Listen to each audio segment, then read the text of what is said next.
Título de la prédica para el día de hoy: El diablo no tiene poder sobre Cristo.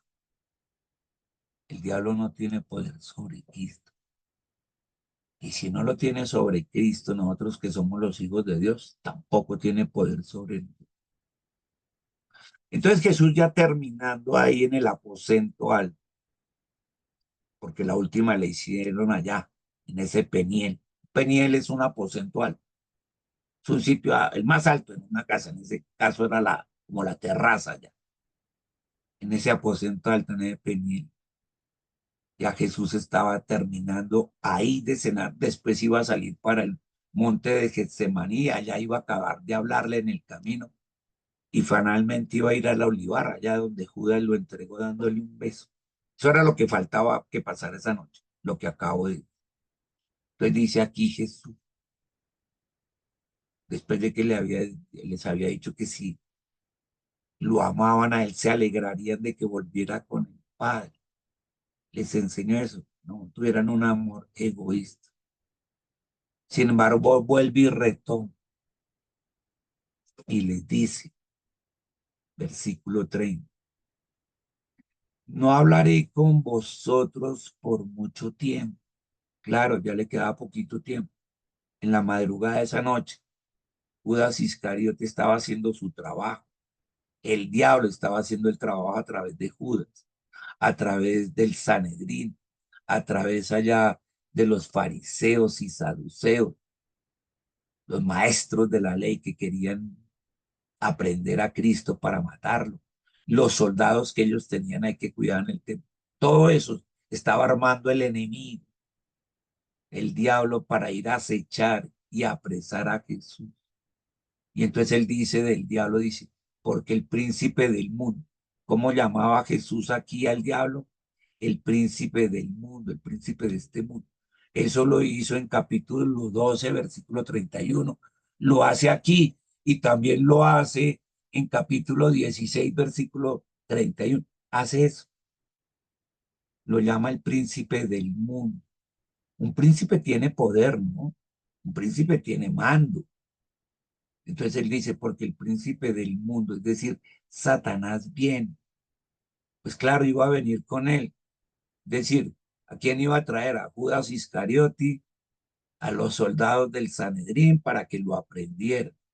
Eso mandado por quién? Por el diablo. Dijo, ya bien, pero quiero aclarar que aunque él viene y me van a apresar, puede que a los ojos del mundo parece que el diablo hubiera ganado y hubiera obtenido la victoria, porque voy a ir al Calvario, voy a ir a una cruz, voy a morir, pero no se les olvide que también voy a resucitar. Y cuando resucite, el diablo va a entender que no fue el que obtuvo la victoria, porque él cree que llevándome la cruz y muriendo ahí el viernes, ganó él, pero se le olvidó el domingo, y el domingo resucita, y tengo el poder sobre la vida y sobre la muerte, porque hasta ese instante el diablo tenía poder sobre la muerte, y hasta el viernes, pero el domingo ya no. El domingo Jesús en la resurrección le quitó las llaves del poder sobre la muerte. Y entonces aquí él está hablando de ese futuro. Él no tiene ningún derecho sobre mí, ningún poder tiene el diablo sobre mí. Y dice aquí la Biblia amplificada, no hay poder sobre mí, ni nada, nada, absolutamente nada, que el diablo pueda usar contra mí. Y este pedazo es clave, porque fíjese, ni nada que puede usar contra mí.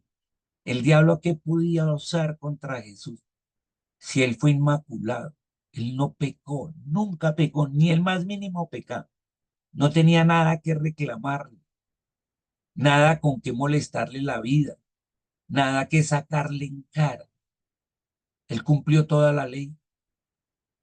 Al que no pecó, se hizo pecador por nosotros allá en la cruz, para que nosotros pudiéramos ser hechos hijos de Dios.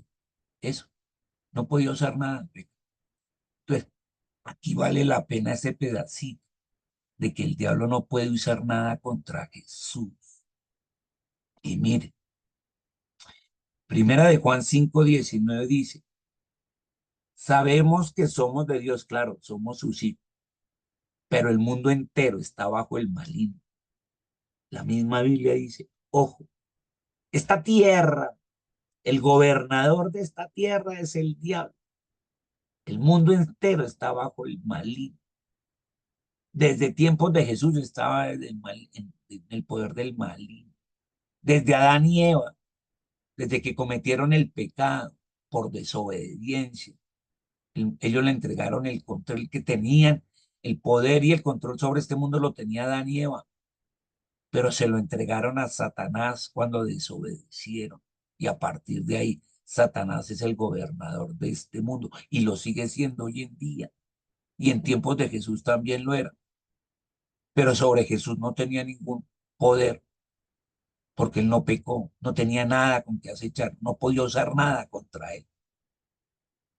Y entonces, eso trata de enseñarles Jesús, de que sigan su ejemplo. Por eso en el capítulo 13 les dijo, ejemplo les doy para que sigan mis pisadas. Y de eso se trata lo que tú escuchas y lo que yo escucho, que sigamos su ejemplo para que el diablo no pueda usar nada contra ti ni contra mí. Efesios 2 versículos, los tres primeros versículos dicen, y él os dio vida a vosotros cuando ustedes estaban muertos en sus delitos y pecados, en los cuales anduvieron en otro tiempo, siguiendo la corriente de este mundo. La corriente de este mundo es esa. Hay que pecar, el aborto, la lujuria, la envidia, los celos, las contiendas, la avaricia. Ahí dice, conforme al príncipe de la potestad del aire. Ese es el diablo. El espíritu que ahora opera en los hijos de desobediencia.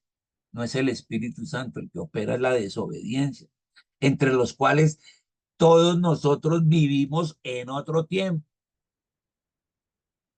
en esos deseos de nuestra carne, le dábamos gusto a los deseos de nuestra carne. Por eso el que vive en los deseos de la carne y le da gusto a los deseos de la carne y es desobediente, a ver, ¿quién está gobernando su vida? ¿Dios o el príncipe de este mundo? Eso es así de claro. ¿Por qué? Porque se la pasan haciendo la voluntad de la carne y de sus pensamientos. Y éramos por naturaleza hijos de ira, lo mismo que el resto de los demás. Por eso, mire, la Biblia no duda en afirmar que el diablo gobierna en los corazones de la gran mayoría de la humanidad. La gran mayoría de la humanidad, porque eso, hacen su voluntad, lo que les dice su carne. No son capaces de decirle que no a la carne, se dejan llevar por todos esos deseos, por cualquier cosa se irritan,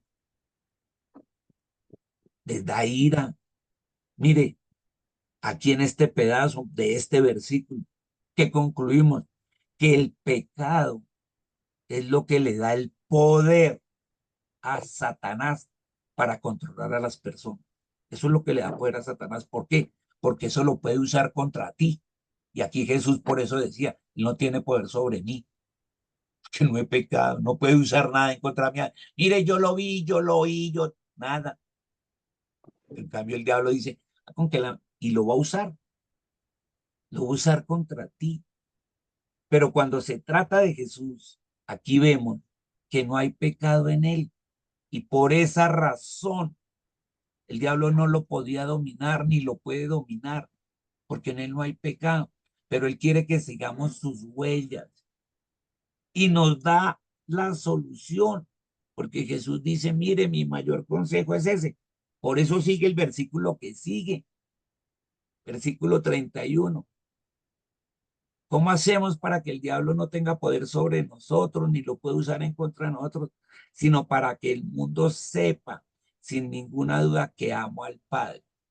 ¿Cómo vamos a saber que Jesús amaba al Padre? Ahí dice, porque hago exactamente lo que el Padre me ha ordenado. Ahí está la clave, en que tú y yo hagamos el ejemplo de Jesús, exactamente lo que Dios nos dice en la Biblia, porque eso es que, ahí dice, actuar en pleno acuerdo con Él.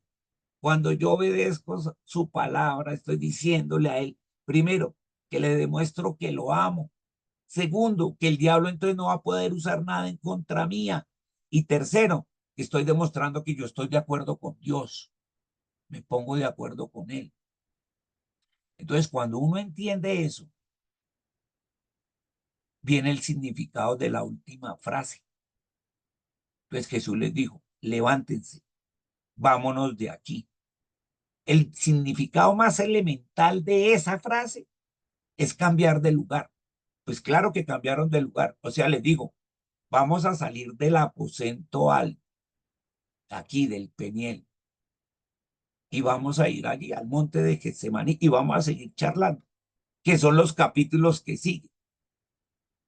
Van al monte de Getsemaní y él les sigue hablando. Y allá hasta les pide que oren por él y todo eso. Y se quedan es dormidos. Seguro yo decía, uy, qué noche, todo lo que nos ha dicho para acordarnos de todo eso. Uy, no. Estaban cansados y se durmieron. Eso es lo que siguen. Pero aquí ese levante, sí. No es simplemente cambiar de lugar. Es que Dios les está diciendo, levanten, tengan fuerzas, cobren ánimo. ¿Qué hacen ahí sentados? A los problemas se les enfrenta, como lo voy a hacer yo esta noche. Yo soy el primero que me estoy levantando a ir a enfrentar al diablo que piensa que con la muerte y con crucificarme me va a ganar la victoria, pero no es así. A los problemas se les enfrenta, al diablo se le enfrenta, se pelea la buena batalla de la fe. ¡Levántense! Eso fue lo que les dijo. Levántense, hijos míos, esta noche es clave. Esta noche se va a enfrentar el reino de las tinieblas con el reino de los cielos y el diablo piensa que va a ganar él y piensa que todo lo que está urdiendo con Iscariote y con Judas, con los fariseos, los saduceos, con los soldados, ganó la victoria, pero no es así.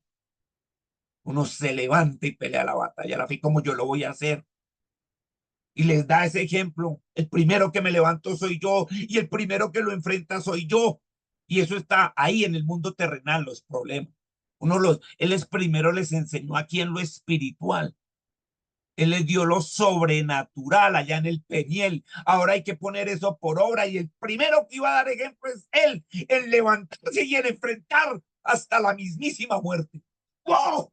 ¿Qué pasado? Estoy muy pasado y te está diciendo a ti y a mí, levántate, levántate. Ya vámonos de aquí. Dejemos de estar enquilosados aquí, aferrados a esto, a nuestros problemas y como que a nuestros dolores. Levantémonos y enfrentemos los problemas, confiados en quién, como él dice, en el Padre. ¿Cómo? Obedeciendo lo que él nos dice. Ahí está la victoria. Y el diablo no va a poder hacer nada. Gracias, Señor, por tus explicaciones. Gracias por ver de a dos versículos o de a uno. Gracias por ir despacito, porque qué enseñanza. Y ahí salen del Peñel. Amén, así es. Es más, cuando tú lo ves, a este mismo sitio fue donde volvieron 45 días después. Cuando tú vas a Hechos capítulo 2 y empiezan los primeros versículos, dice, y estaban 120 reunidos en el aposento alto, en el Peniel, y vino sobre ellos el Espíritu Santo como fuego, como ruidos de aire, así de viento que soplaba fuertemente, y se posó sobre ellos. En este mismo sitio donde fue la última cena, él regresó allá 45 días después, cumpliéndole la promesa del Espíritu Santo. ¡Oh! ¡Qué precioso, Señor! ¡Qué desafío tan grande! Porque del aposento alto les enseñó, vino lo sobrenatural, pero en el aposento alto, en ese mismo sitio, les entregó lo más valioso, el sello del Espíritu Santo. ¿Para qué? Para recordar su palabra y ponerla por obra. Por eso te damos gracias, Señor. Gracias, Rey, porque tú eres un Dios de desafíos, de retos, y nos pides que nos levantemos. En el nombre de Jesús, te damos gracias. Amén, mi rey.